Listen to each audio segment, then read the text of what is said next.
ನಾನು ಹೋಗಿ ಕುಕ್ ಮಾಡಿ. ಇಲ್ಲೇ ಕುಕ್ ಮಾಡ್ತಿದ್ರಾ? ಮೊದಲೇ ಪೆನ್ ಬರೀತಾ ಇಲ್ಲ ಅಂತ ನಾನು ಕಾಲ ಕಡ್ಸ್ಕೊಂಡು ಕೂತಿದ್ದೆ. ನೀವು ತಲೆ ತಿನ್ಬೇಡಿ, ಸುಮ್ಮನೆ ಹೋಗ್ರಿ. ರೀಫಿಲ್ ಖಾಲಿ ಆಗಿರ್ಬೇಕು ನೋಡಿ.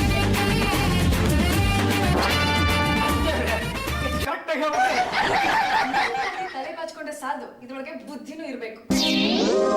ಕುಲಪತಿ ಉಪಕುಲಪತಿ ಬಂದ್ರ ಇಲ್ಲೇ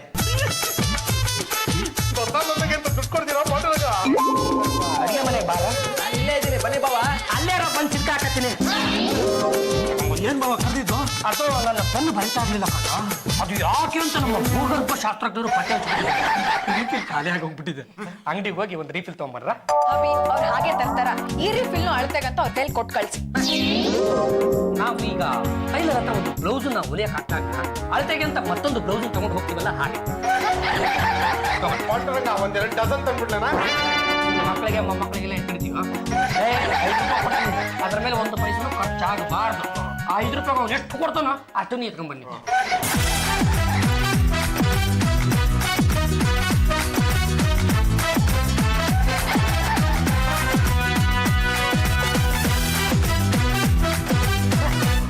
₹5 ಅಂತ ಒಂದ್ಸಲ ಹೇಳ್ಕೊಂಬಿಡ. ಇದೇ ಕಣ ಬಂದಾಗ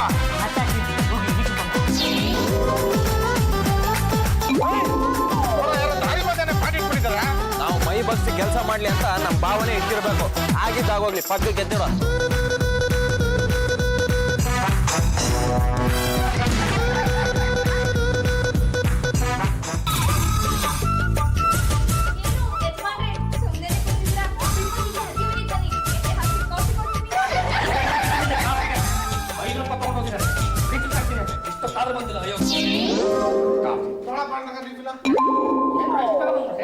ನಾವ್ ಯಾರ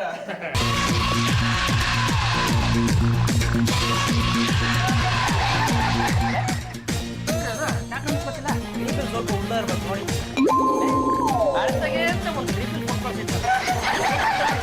ಅದು ಮನೆಯಿಂದ ಆಚೆ ಹೋಗ್ತಿದ್ದಂಗೆ ಇವನ್ನೆಲ್ಲ ಉದುರ್ಸ್ಕೊಂಡ. ನೀವಿಬ್ರು ನಮ್ಮ ಮನೆಯ ಹುಡುಗರಲ್ವೇನಾ? ಯಾರು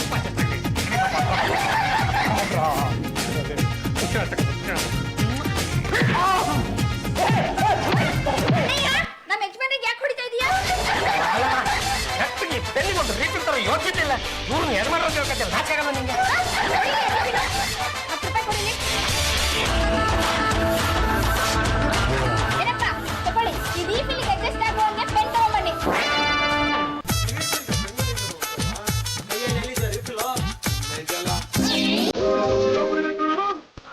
ಈಗ ವಾಪಸ್ ಹೋದ್ರೆ ಪಾವ ನಮಿಗೂ ಅಡ್ಡ ಸೀಲ್ ಹಾಕ್ಬಿಟ್ಟ.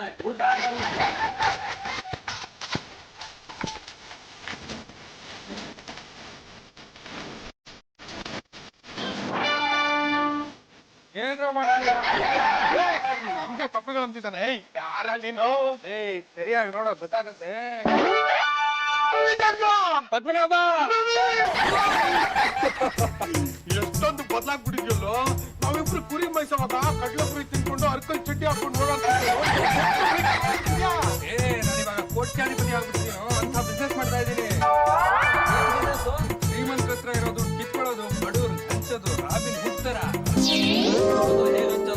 ಈಗ 1 ಲಕ್ಷ ರೂಪಾಯಿ ದುಡ್ಡು ಕಿತ್ಕೊಂಡೆ ಅಂದ್ರೆ ಅದರಲ್ಲಿ 10,000 ರೂಪಾಯಿ ಬಡವ್ರಿಗೆ, ಮಿಕ್ಕಿ 90,000 ರೂಪಾಯಿ 10% ದೇವ್ರಿಗೆ, ಇನ್ನು ಮಿಕ್ಕಿದ್ದು ನನಗೆ. ಕೆಲ್ಸಕ್ಕೆ ದೇವ್ರನ್ನ ಪಾರ್ಟ್ನರ್ ಮಾಡ್ಕೊಂಡ್ಬಿಟ್ಟಿದ್ಯಾ ಅಂತ ಆಯ್ತು. ಮೋಸ ಮಾಡಿದ ದುಡ್ಡಲ್ಲಿ ದೇವ್ರಿಗೂ ಒಂದ್ ಚೇರ್ ಕೊಟ್ಬಿಟ್ರೆ ದೋಷ ಇರಲ್ಲ. ದುಡ್ಡು ಮಾಡೋದು ಹೇಗೆ ಅಂತ ನಮಗೂ ತೋರ್ಸ್ಕೊಡಪ್ಪ. ನೀವಿಬ್ರು ನನ್ನ ಶಿಷ್ಯರಾಗಿ 1 ವರ್ಷದಲ್ಲೇ ಕೋಟ್ಯಾಧಿಪತಿಗಳು ಮಾಡ್ಬಿಡ್ತೀನಿ.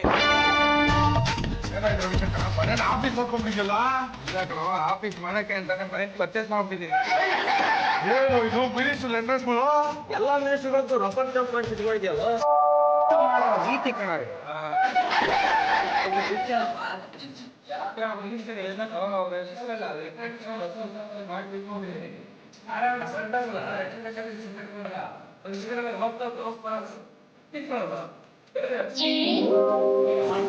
ಒಂದಲ್ಲ ಒಂದಿನ ತಗೊಳಕೋತೀಯ.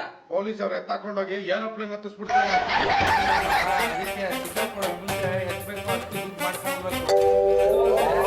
ಬರೋ ಸಂಪಾದನೆಯಲ್ಲಿ 10% ದೇವರಿಗೆ ಹಾಕಿದ್ದೀನಿ.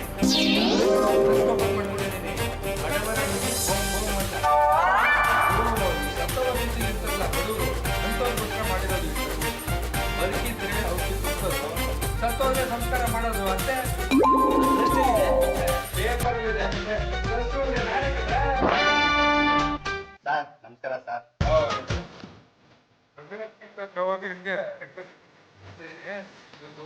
ರೂಪಾಯಿ ಕೊಡಿ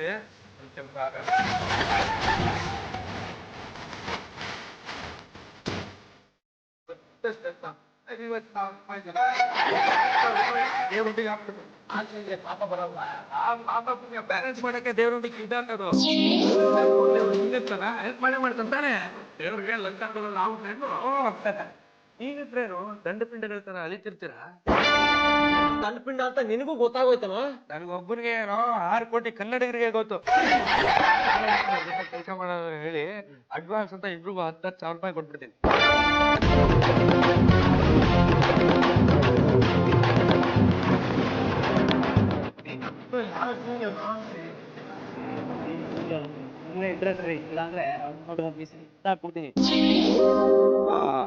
ಯಾರೇ ಇದೀರಾ ಮನೇಲಿ? ಬನ್ರಿ ಆಚೆ.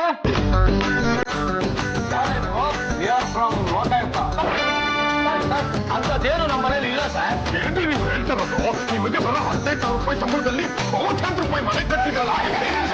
ನೀವು ಯಾವ್ಯಾವ ಬ್ಯಾಂಕಲ್ಲಿ ಎಷ್ಟೆಷ್ಟು ಇಟ್ಟಿದ್ದೀರಾ, ಎಷ್ಟು ಗೋಲ್ಡ್ ಇದೆ ಅಂತ ನಮ್ಮ ಹತ್ರ ರೆಕಾರ್ಡ್ಸ್ ಇದೆ. ಇಲ್ದೇ ಇರೋ ಫೈಲ್ನ ಎಲ್ಲಿಂದ ತೋರ್ಸಾ? ನಾವೀಗ ಫೈಲ್ ತೋರಿಸ್ಬಿಟ್ರೆ ನಮ್ಮ ಹತ್ರ ಇರೋದು ಇಷ್ಟೇ ಅಂತ ನಮ್ಮಲ್ಲಿ ಯಾವ ಬಿಡ್ತಾರೆ.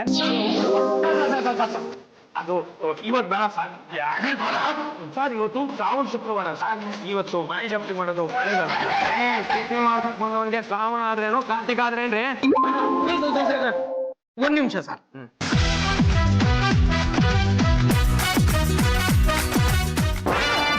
ನಮಗೆ ಗಂಡು ಕೊಡ್ತಿ ಹೆದರ್ಸ್ತೀರೇನ್ರಿ?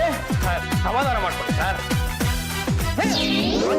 ರಾಜ್ಯ ಮಾಡಲು ಹೊರಟ ನಮಗೆ ಲಂಚ. ಮನುಷ್ಯರ ಕಾಲಿಗೆ ತೋರಿಸ್ತೀರಿ. ಏನ್ರಿ ಮುಂಚ? ಸರ್ ಇದು 5 ಲಕ್ಷ ರೂಪಾಯಿ ಇದೆ. ಲಕ್ಷ್ಮಿ ಬಂದ ಬೇಡ ಅನ್ಬಾರ್ದು ಸರ್. ದಯವಿಟ್ಟು ಇದನ್ನು ಒಪ್ಪಿಸ್ಕೊಂಡು ನಾನು ಬಿಟ್ಬಿಡಿ ಸರ್. ಯಾವುದು ಸರ್?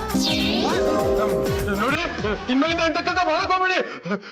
ಸರ್ ಸ್ವಲ್ಪ ಸಮಾಧಾನ ಮಾಡ್ಕೊಡಿ ಸರ್. ನಡಿಯ.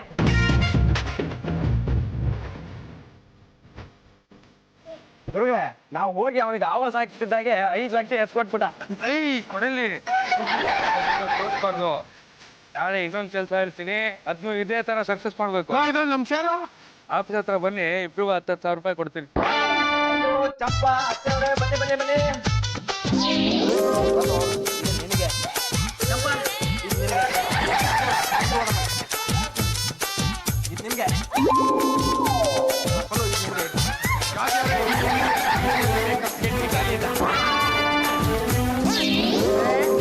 ಮನೆ ಮಂದಿಗೆಲ್ಲ ಅದು ಏನೇನೋ ತಂದು ಹಂಚ್ತಾ ಇದ್ದೀರಲ್ಲ, ಏನು ಸಮಾಚಾರ ಅಂತ? ನಿಮಗ್ ಕೊಟ್ಟಿಲ್ಲ ಅಂತ ಬೇಜಾರಾ? 1 ನಿಮಿಷ.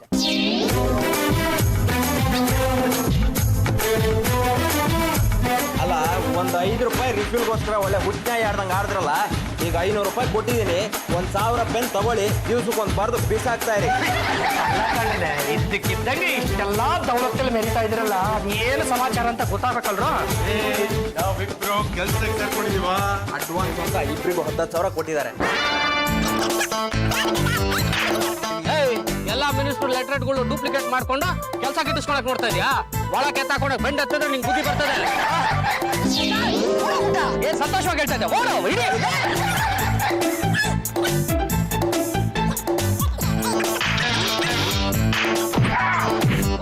ಬಾರ ಸಿಕ್ಬಲ್ಲ, ಬಾರ ಬಾರ ಬಾರ. ಡ್ಯೂಟಿ ಮೇಲೆ ಇರ್ಬೇಕಾದ್ರೆ ಹೋಗೋ ಬಾರ ಅನ್ಬೇಡ. ತಪ್ಪಿಸ್ಕೊಂಡು ನಿಮ್ಮನೆ ಸಿಕ್ಕಾಕೊಂಡ. ನೀವು ನಡೆಯಕ್ಕೆ ಎಷ್ಟು ಕಷ್ಟಪಟ್ಟು ಗೊತ್ತಾ? ಈಗ ನಿಮ್ಮಿಬ್ರಿಗೂ ಕುಡಿಯಕ್ ನೀರ್ ತರಿಸ್ಲಾ? ಇವ್ನ ಆಲ್ರೆಡಿ ಕುಡಿಸಿದಾನಪ್ಪ. ಏನ್ ಬರಂದಾರಿ ಕೆಲಸ ಮಾಡ್ದ? ಮಿನಿಸ್ಟರ್ ಲೆಟರ್ ನ ಡೂಪ್ಲಿಕೇಟ್ ಮಾಡಿ ಕೆಲಸ ಕೇಳಕ್ ಹೋಗಿದ್ದ. ಇವ್ನು ಹಿಡ್ಕೊಂಡು ಹೋದ್ರೆ ಇವನಿಂದ ಯಾವ ರಾಕೆಟ್ ಇದೆ, ಏರೋಪ್ಲೇನ್ ಇದೆ ಗೊತ್ತಾಗುತ್ತೆ. ಏಯ್ ನಡಿಯ. ಮರ್ಯಾದಾಗ ಅಂಗಡಿ ಹತ್ರ ಬಂದಿದ್ವಿ. ಈಗ ಅಂಗಡಿಲಿ ಗಿರಾಕಿಗಳಿಗೂ ಒಂದು ಅವಮಾನ ಆಗುತ್ತೆ. ನೀವು ಕಷ್ಟಪಡಿ ಕೊಟ್ಟಲ್ಲ ಸರ್. ಕವಿಗಳು ಏನ್ ಹೇಳಿದಾರ ಗೊತ್ತಾ? ನಿನ್ನೆಗೆ, ನಾಳೆಗೆ, ಹಿಂದಿಗೆ ಅಂತ ಕೊಟ್ರೆ ಆಗೋಯ್ತೇನ್ರಿ? ನಮಗೂ ಕೊಡ್ರಿ. ಎಷ್ಟು ಜನಕ್ಕೆ ಅಂತ ಕೊಡೋಕ್ಕಾಗ್ತದೆ ಸರ್? ಇವಾಗ ಏನೋ ಕೊಡ್ತಾ ಬಿಡ್ಲ.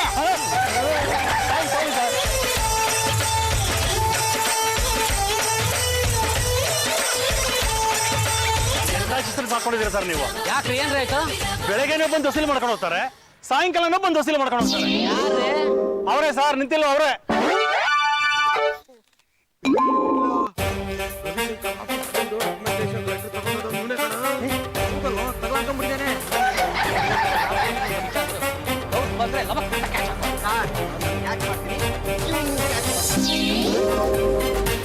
ಯಾವ ಸ್ಟೇಷನ್? ನಿಮ್ದು ಸ್ಟೇಷನ್ ನಂದು ಪೊಲೀಸ್ ಸ್ಟೇಷನ್, ನಿಮ್ದು ರೈಲ್ವೆ ಸ್ಟೇಷನ್.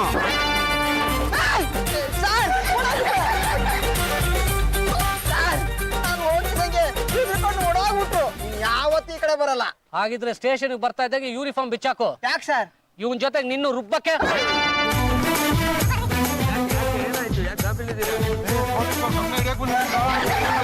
ಅವ್ರಿಗೆ ಚಳ್ಳೆ ಅಂತ ಬಂದ್ಬಿಟ್ವಿ. Very good. ಕಮ್ಮಿ ಆಯ್ತು ಆದ್ರೂ ಪರವಾಗಿಲ್ಲ ಬಿಡಿ. ನಮ್ಗೇನೋ ಕಮಿಷನ್ ಇಲ್ವಾ? ಕೊಡ್ತೀನಮ್ಮ ತಗೊಳ್ಳಿ. 400 ರೂಪಾಯಿಗೆ 200 ಹಚ್ಕೊಂಡು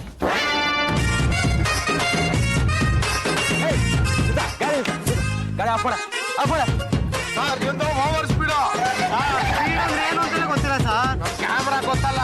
ನೋಡೋ, ಸ್ಪಾಟ್ ಅಲ್ಲೇ ಫೈನ್ ಕಟ್ಟಿದ್ರೆ 300 ರೂಪಾಯಿ, ಕೇಸ್ ಬುಕ್ ಮಾಡಿದ್ರೆ 3,000 ರೂಪಾಯಿ ಆಗುತ್ತೆ. ಎಲ್ಲಿ ಗಾಡಿ ಡಾಕ್ಯುಮೆಂಟ್ಸ್ ಅಲ್ಲಿ ಅದು ಮನೇಲಿದೆ ಸರ್. ಮನೇಲಿ ಇಟ್ಬಿಟ್ಟು ನೀನ್ ಯಾಕೆ ರೋಡಿಗೆ ಬಂದೆ ಶೋಕಿ ಮಾಡಕ್ಕ? ಗಾಡಿನ ಯಾಕೆ ಬರ್ತಿಲ್ಲ? ನಮ್ಮ ಗಾಡಿನ ನಾವ್ ಹೇಗ್ ಬೇಕಾದ್ರೆ ಇಟ್ಟಿರ್ತೀವಿ ಸರ್. ಅದನ್ನ ಕೇಳಕ್ ನೀವ್ ಯಾರು? ಎಲ್ಲ ಮಾತಾಡಿದ್ರೆ ಮೈಯಲ್ಲಿರೋ ಮೂಳೆಗಳನ್ನೆಲ್ಲ ಎಣಿಸ್ಬಿಡ್ತೀನಿ. ಗಾಡಿ ನೀಟಾಗಿ ಒರೆಸಿ ಗ್ರೀಸ್ ಹಾಕಿ ಇಟ್ಕೋಬೇಕು. ಇಲ್ಲ ಅಂದ್ರೆ ಅಪ್ಪತ್ತುವಾಗ ಟಚ್ ಅಂತ ನಿಂತ್ಕೊಂಡ್ಬಿಟ್ರೆ ಹಿಂದ್ಗಡೆಯಿಂದ ಗಾಡಿ ಬಂದು ಕೂತತ್ತೆ, ಮುಂದ್ಗಡೆ ಇರೋ ಬಾಡಿ ನೆಲ ಕಚ್ಕೊಳತ್ತೆ. ಈಗಿನ ಕಾಲದಲ್ಲಿ ಹೇಗೆ ಏನು ಹೇಳಕ್ ಆಗೋದಿಲ್ಲ ರೀ. ಮೊನ್ನೆ ಮೆಟ್ರೋ ರೋಡಲ್ಲಿ ಏನಾಯ್ತು ಗೊತ್ತಾ? ಮೊನ್ನೆ ಒಂದು ದೊಡ್ಡ ಟ್ರೈನು ಕಾರ್ ಮೇಲೆ ಬೀಳ್ತಾ ಇತ್ತು, ಸ್ವಲ್ಪದ್ರಲ್ಲಿ ಬಚಾವಾದ್ರು. ಇಲ್ಲ ಅಂದಿದ್ರೆ ಒಳಗಡೆ ಇದ್ದು 8 ಜನ ಅಲ್ಲೇ ಸ್ಪಾಟ್ ಔಟ್. ಪ್ರತಿಯೊಂದಕ್ಕೂ ಆಯಿಲ್ ಹಾಕಿ ಚೆಕ್ ಮಾಡಿ ಇಟ್ಕೋಬೇಕು ಅಂತ. ಈಗ 300 ಗಾಡಿ ಹಾಕೋಣ ಮನೆವರೆಗೂ ತೊಳ್ಕೊಂಡೋಗ. ಸುಸ್ತಾದ್ರೆ ಗಾಡಿನೆಲ್ಲಾರು ದಬಾಕ್ಬಿಟ್ಟು ಹೋಗೋ.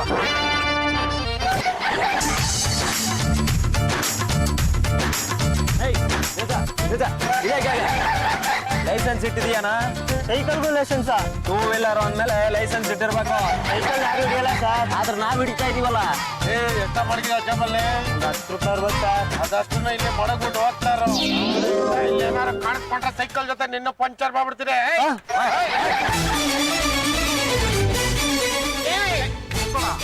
ಯಾಕೆ? ನೀವು ಒಂದ್ರೆ ಅಂತ ನಿಮ್ಗೆ ಗೊತ್ತಿಲ್ವಾ? ನಾನ್ ನಡ್ಕೊಂಡು ಹೋಗ್ತಾ ಇರೋದು. ಹೊಸ ರೂಲ್ಸ್ ಗೊತ್ತಿದ್ಯಾ? ಏನ್ ಸರ್ ಅದು ಹೊಸ ರೂಲ್ಸ್? ನೋ ಎಂಟ್ರಿ ಇರೋ ಕಡೆ ಸೊಳ್ಳೆನೂ ಬಿಡಬಾರ್ದು ಅಂತ ರೂಲ್ಸ್ ಮಾಡಿದಾರ್ರಿ. ನಾವು ಒಂದ್ ಸೊಳ್ಳೆನೇ ಬಿಡಲ್ಲ ಅಂತದ್ರಲ್ಲಿ ನಿಮ್ಮನ್ ಬಿಟ್ಬಿಡ್ತೀವ?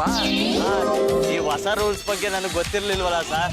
ಅದಕ್ಕೆ ಹೇಳೋದು ದಿನ ರಾತ್ರಿ 10 ಗಂಟೆಗೆ ಟಿವಿ ನೋಡ್ಬೇಕು ಅಂತ. ಅಲ್ಲ ರೀ, ಟಿವಿನಲ್ಲಿ ರೇಡಿಯೋದಲ್ಲಿ ಅನೌನ್ಸ್ಮೆಂಟ್ ಕೊಟ್ರು ನೀವು ಈಗ ತಪ್ಪು ಮಾಡಿದ್ರೆ ನಮ್ ದೇಶ ಉದ್ಧಾರ ಆಗೋದು ಯಾವಾಗ್ರಿ? ಬಿಡಿ. ನಾವೇನ ನಿಮ್ನ ಕ್ಷಮಿಸ್ಬಿಡ್ಬೋದು, ಆದ್ರೆ ನಮ್ಮ ಮೇಲಧಿಕಾರಿಗಳು ನಮ್ಮನ್ನ ಕ್ಷಮಿಸ್ತಾರೆ. CCTV ಇಟ್ಟಿರ್ತಾರೆ, ನಾವು ತಪ್ಪಿಸ್ಕೊಳಕ್ ಆಗಲ್ಲ. 1000 ರೂಪಾಯಿ ಇದೆ ಸರ್. ಕೊಟ್ಬಿಟ್ಟು ಹೋಗ್ತಾರೋ. ನೆಕ್ಸ್ಟ್ ಟೈಮ್ ಏನಾದ್ರು ನೋ ಎಂಟ್ರಿ ಇರೋ ಕಡೆ ಬಂದ್ರೆ 2 ಕಾಲಿಂದ ಸೇರಿಸಿ 2,000 ರೂಪಾಯಿ ಕಕ್ಸ್ಬಿಡ್ತೀನಿ. ಒಳ್ಳೆ ಕಲೆಕ್ಷನ್ ಮಾಡ್ಬಿಟ್ಟಿದ್ದೀರಾ. ನಡ್ಕೊಂಡು ಹೋಗ್ತಾ ಇರೋನು ಬಿಟ್ಟಿಲ್ಲ, ಒದ್ದು ಒಟ್ಟಿಗೆ ಮಾಡಿದೀವಿ. ನಡ್ಕೊಂಡು ಹೋಗ್ತಿರೋರ್ನ ಬಿಟ್ಟಿಲ್ಲ ಅಂದ್ರೆ ಏನೋ ಗ್ರಹಚಾರ ಕಾಣಿದೆ. ನಾನು ಬರ್ತೀನಿ ನಿಮ್ ಜೊತೆ ಕಲೆಕ್ಷನ್ಗೆ. ತಗೊಳ್ಳಿ 400 ರೂಪಾಯಿ ಒಬ್ರಿಗ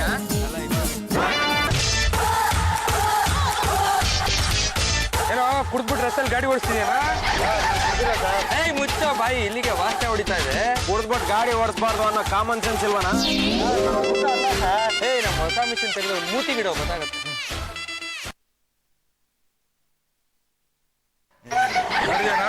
ನೀ ಕುಡ್ದಿದ್ಯಾ? ಅದಕ್ಕೆ ಹಾಡು ಬರ್ತಾ ಇರೋದು. ಸರ್ ನಾನು ನಿಜವಾಗ್ಲೂ ಕುಡ್ದಿಲ್ಲ ಸರ್. ಕುಡ್ದಿಲ್ಲ ಆದ್ಮೇಲೆ ಹಾಡು ಹೆಂಗೋ ಬರುತ್ತೆ? ಏಯ್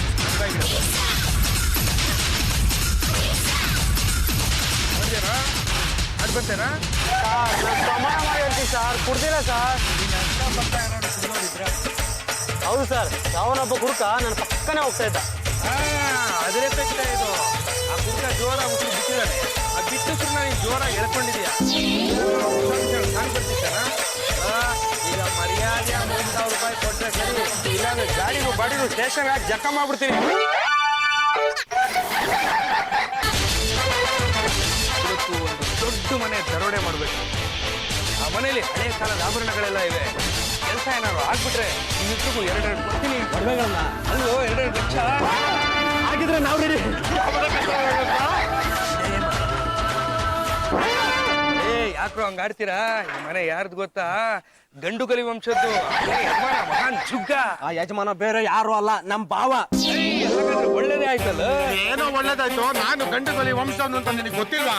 ಎತ್ತು ಕಳ್ತನ ಮಾಡ್ಬೇಕಾದ್ರೆ ನಮ್ಮ ಮನೆ ಬೇರೆಯವ್ರ ಮನೆ ಅನ್ನೋ ಸೆಂಟಿಮೆಂಟ್ ಇಟ್ಕೋಬಾರ್ದು.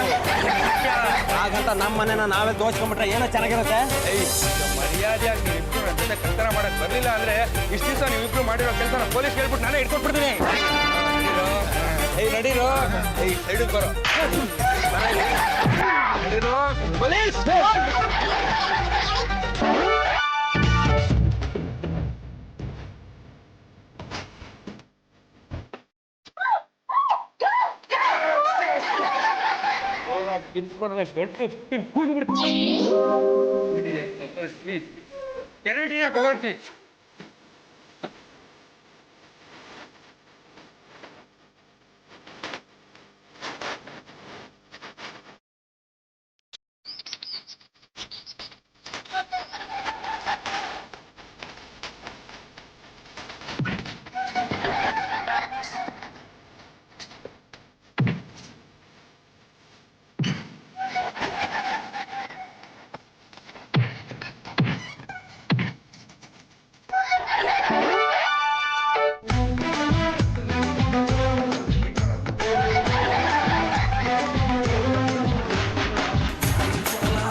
ನಾನು ಬಿಟ್ಲ ನಮ್ ಗುರು ಗುರುವಿಗೆ ಚಾಂಡಾಲ್ ಶಿಷ್ಯಂದ್ರು. ಒಂದ್ ಅರ್ಧ ಸೆಕೆಂಡ್ ತಡ್ಕೊಡ್ರಪ್ಪ. ಶಿಷ್ಮರ ಅರ್ಜೆಂಟ್ ಆಗಿ ಮನೆ ಹತ್ರ ಬಾರ. ಅಸಲ್ ಪಿಸಲ್ ಕಾ ಕಮ್ಜಾ ಚढ़ गए मेहनत पड़े असो मुर्गी अंडा घास के रहे ಶಿಷ್ಮರ ಬಾರ ಬಾರ ಬಾರ ಬಾರ. ಡ್ಯೂಟಿ ಮೇಲೆ ಇರ್ಬೇಕಾದ್ರೆ ಹೋಗ ಬಾರ ಅದು ಬೇಡ. ಇವ್ರಿಬ್ರು ನಮ್ಮನೆ ಹುಡುಗ್ರೆ ಈ ನಿಜವಾದ ಕಳ್ಳನ ಜೊತೆ ಸೇರ್ಕೊಂಡು ನನ್ನ ಮನೆಯಲ್ಲಿರೋದನ್ನೇ ತೋಚೋದಕ್ಕೆ ಅಂತ ಬಂದಿದ್ದಾರಲ್ಲ. ಇದ್ರಲ್ಲಿ ನಮ್ ತಪ್ಪು ಏನೂ ಇಲ್ಲ. ಇವನು ರವಿಶಂಕರ ಹಳೆ ಪರಿಚಯ ಅಂತ ನಾವೇ ಹೋಗಿ ಇವನ ಹತ್ರ ಕೆಲ್ಸಕ್ಕೆ ಸೇರ್ಕೊಂಡ್ವಿ. ನಮ್ಮನ್ನ ಬಳಸ್ಕೊಂಡು ದರೋಡೆ ಸುಲಿಗೆ ಮಾಡಿದ್ದು ಇವನೇನೆ. ರಾಜಕಾರಣಿಗಳ ಹೆಸರಲ್ಲಿ ಡೂಪ್ಲಿಕೇಟ್ ರಬ್ಬರ್ ಸ್ಟ್ಯಾಂಪು ಲೆಟರ್ ಹೆಡ್ಗಳನ್ನು ಮಾಡಿಸ್ಕೊಂಡು ಜನರಿಗೆ ಮೋಸ ಮಾಡ್ತಿದ್ದು ಇವನೇನೆ. ಮುಖ್ಯವಾದ ಕಳ್ಳನ್ನ ಇಟ್ಕೊಟ್ಟಿದ್ಯಾ, ತುಂಬಾ ಥ್ಯಾಂಕ್ಸ್. ಈ ಪದ್ದು ವಿಠಲ ಇವನ್ ಜೊತೆ ಶಾಮಿಲ್ ಆಗಿರೋದ್ರಿಂದ ರವಿಶಂಕರ್ 14 ವರ್ಷ, ಇವರಿಬ್ಬರು 6 ವರ್ಷ. ಏನು ಜೈ